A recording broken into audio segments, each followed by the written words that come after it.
আচ্ছা টোটাল কয় গাড়ি লাগতেছে? আসতে কয়টা? 5টা তো মনে হয় চলে গেছে।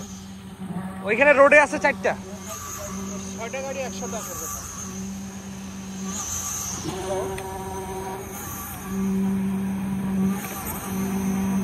সকালের মধ্যে জ্যাম নেই, 6টার মধ্যে শেষ করাই লাগবে। শেষ না হলেও গাড়ি যেন এসে বসে থাকে।